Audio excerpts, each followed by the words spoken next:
Yang saya hormati Bapak Isam, Pak Sarkowi, dan Bapak Ibu Guru. Untuk tema saya, modul ajar yaitu mengagungkan Allah Subhanahu wa Ta'ala dengan tunduk pada perintahnya melalui sujud syahwi, sujud tilawah, dan sujud syukur. Tujuan pembelajaran yang pertama, melalui pembelajaran media PowerPoint, peserta didik dapat menjelaskan sujud syahwi, tilawah, dan syukur sebagai sikap patuh terhadap aturan Allah dengan baik dan benar. Yang kedua, melalui pembelajaran media PowerPoint, peserta didik dapat memahami sujud syahwi, tilawah, dan sujud syukur sebagai sikap patuh terhadap aturan Allah dengan baik dan benar. Tujuan pembelajaran yang ketiga, melalui pembelajaran demonstrasi, peserta didik secara berkelompok dapat mendemonstrasikan atau mempraktekkan sujud syahwi, tilawah, dan sujud syukur dengan benar sesuai ketentuan. Kemudian pendekatan teori yaitu metode dan aktivitas pembelajaran alternatif, diferensiasi based learning, DBL dengan metode diskusi, ceramah, dan tanya jawab. Alternatif lainnya yaitu menunjukkan dan menampilkan video pembelajaran materi sujud syahwi, syukur, dan sujud tilawah. Kemudian sintak PBL, yang pertama orientasi peserta didik pada masalah. Kedua, mengorganisasikan peserta didik untuk belajar. Jadi peserta didiknya disuruh untuk membuat kelompok, membimbing penyelidikan individu maupun kelompok, mengembangkan dan menyajikan hasil karya. Yang kelima, menganalisis dan mengevaluasi proses pemecahan masalah. Jadi antara gurunya menganalisis, kemudian siswanya ikut mengevaluasi proses pemecahan masalah. Yang terakhir, asesmen yaitu nama, LKPD-nya ini gambar tata cara sujud syukur. Terus asesmen diagnosisnya, satu, apakah kalian mengetahui tentang sujud syukur, syahwi, dan tilawah? Apakah kamu dapat menghafal bacaan sujud syukur, tilawah, dan syahwi? Terus apakah kamu dapat menerapkan isi kandungan dalam sujud syahwi dan syukur? Sekian dari saya, kurang lebihnya mohon maaf. Assalamualaikum warahmatullahi wabarakatuh.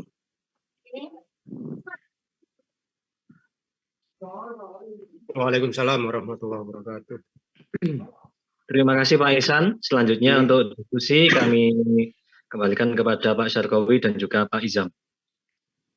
Oke, terima kasih Pak Iqbal. Oke, terima kasih Pak Iqbal. Mohon izin Pak Ihsan, ngapunten. Sepertinya saya belum melihat teori yang melandasi dari penyusunan PP jenengan, perangkat jenengan atau modul jenengan. Barangkali Pak bisa disebutkan atau yang melandasi teori siapa sebagai bentuk langkah-langkah dalam penyusunan PP atau perangkat jenengan. Ya, menggunakan DBL Pak, Differentiation Based Learning Pak. Oke. Oke. Saged. Nah, tujuan pembelajaran Pak, ngapunten, pas tujuan pembelajaran. Iya. Pak Ihsan dalam tujuan pembelajaran melalui pembelajaran. Oke, sampun Pak Ihsan. Nggih, kula mawon. Pak Ihsan, seperti yang kita pelajari bersama di dalam penyusunan tujuan pembelajaran itu kan harus ada A, B, C, D. Mohon maaf Pak Ihsan, barangkali saya dijelaskan apa sih A, B, C, D di dalam tujuan pembelajaran. Tujuan pembelajaran dalam ABCD itu antara guru, siswa, materi itu harus connect Pak, harus nyambung. Materinya apa, terus guru bisa menjelaskan materi tersebut dan siswa bisa menangkap dari materi yang disampaikan oleh Bapak Ibu guru tersebut. Mungkin itu Pak. Pak Ihsan, terima kasih. Kalau kita tahu biasanya, ngapunten Pak Ihsan, jenengan pernah menyusun PTK. Nggih Pak. PTK itu kan terdiri dari 3 bab. Nggih. Nggih. Nah, Boleh dijelaskan Bapak untuk bab 1 dan bab yang kedua itu berisi apa aja? Untuk PTK bab 1 yaitu pendahuluan, yang kedua untuk inti isi dari materi tersebut, kemudian yang ketiga penutup yang isinya tentang masalah refleksi, asesmen penilaian, remedi atau yang lain-lainnya. Terima kasih Pak Ihsan. Pak Iqbal, saya kembalikan ke jenengan, monggo. Oke, siap. Terima kasih banyak. Mungkin untuk Pak Syarkowi, jika ada pertanyaan untuk Pak Ihsan, monggo dipersilakan. Bisa lewat chatnya, gitu Pak. Tes, sudah terdengar Pak Iqbal? Oke, sudah Pak, sudah. Oke, alhamdulillah. Assalamualaikum warahmatullahi wabarakatuh.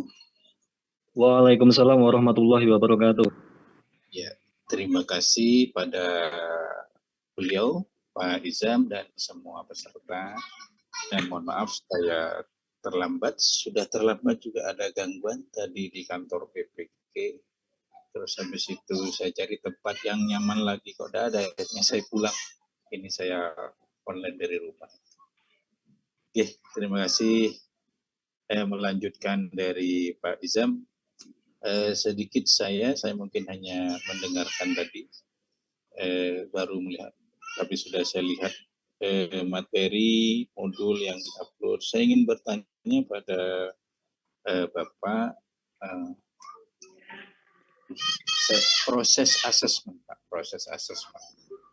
Bisa Anda ceritakan secara operasional, Pak, asesmen yang Anda lakukan dalam proses pembelajaran ini?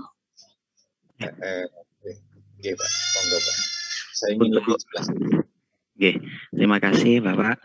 Untuk proses asesmen atau penilaian, yaitu ada yang pertama ada kognitif Pak. Kognitif ada penilaian kognitif atau penilaian penilaian yang lainnya, penilaian pretest atau sebelum materi atau sesudah materi. Mungkin itu Bapak. Saya hanya tergelitik mendengarkan itu, Pak. Jadi Bapak ngerti, mohon maaf saya hanya mempertegas, tapi saya yakin ngerti. Asesmen diagnotis, formatif, dan sumatif mengerti, Pak? Insya Allah sedikit Pak. Nah, ini kan komprehensif, jadi saya tertarik untuk bertanya terkait asesmen. Karena ini penting, Pak, diperhatikan oleh pendidik terkait dengan asesmen. Rancangan asesmen ini dalam penguatan pembelajaran itu di kurikulum Merdeka ini harus betul-betul dirancang sedemikian rupa.